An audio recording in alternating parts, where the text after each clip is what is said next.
G'day. Now, I've always wanted a V8. Those of you who know me have known it was on my bucket list. Didn't really feel like I was a real man because I'd never owned one. So I finally got myself a 200 Series LandCruiser. Not only is it a V8, it's diesel and it's got 2 turbos. Don't get much more manly than that. The only problem was, it sounded like a bloody Camry. So I looked around for exhausts, and the problem was, you've got a 200 series, people want your left kidney and your firstborn child just for an exhaust system. But I found a very nice, cheap, stainless, albeit Chinese, exhaust from PPD in Perth. And that's handy because I'm in WA. So, $900 delivered or thereabouts, and here it is. Now, I didn't get to film this until I'd already been off-road with it, so it's not shiny anymore, but you'll get the idea.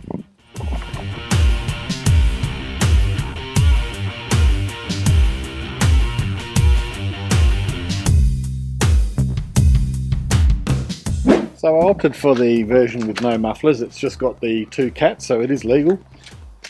My LandCruiser is pre-DPF, so I don't have to worry about that, and apparently makes them sound better too. So what does it actually sound like? Well, I put the GoPro with the Rode microphone on the back of the car, went for a drive, did a couple of different scenarios for you, so let's go and have a look at them.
So inside the car, it's noticeable. Like as soon as you start the engine, you can hear a little rumble, and it's just subtle. It's nice.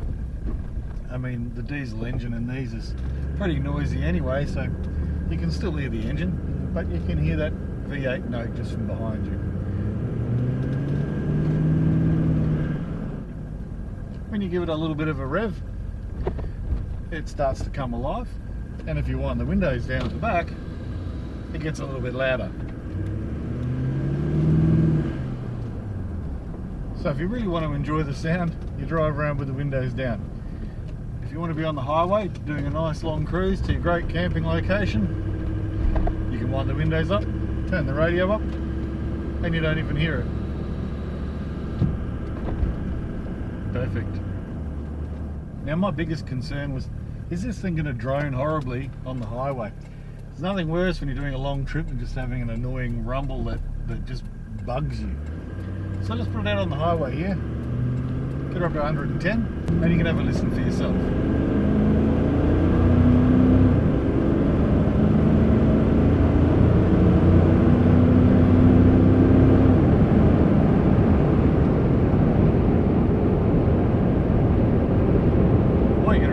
notice my noisy tyres. It's actually pretty good. There's a little bit of a note when you put your foot down. But cruising along, there's not much at all. I've noticed a little tiny bit of a drone at 2,000 RPMs. Thankfully, the cruiser doesn't really sit at 2,000 RPMs very often. I've noticed when I'm towing, sometimes it'll sit at 2,000 because it won't shift into 6th. But most of the time, it'll drop into 6th and sit around about 1700 RPMs. At 16 or 1700 RPMs, you can barely even hear it. As soon as you put your foot down to overtake, there's that V8 noise we all love. Now look, I like to support Australian products too, but the cheapest alternative to this was a mild steel exhaust, and it was $1,900 plus freight. This was $900 delivered in stainless. Now, okay, the stainless might not be that great, and who knows about the flow rates and whatever else, but the whole point of this for me was to make the V8 noise. I'm happy with how the Cruiser goes. It doesn't need more power.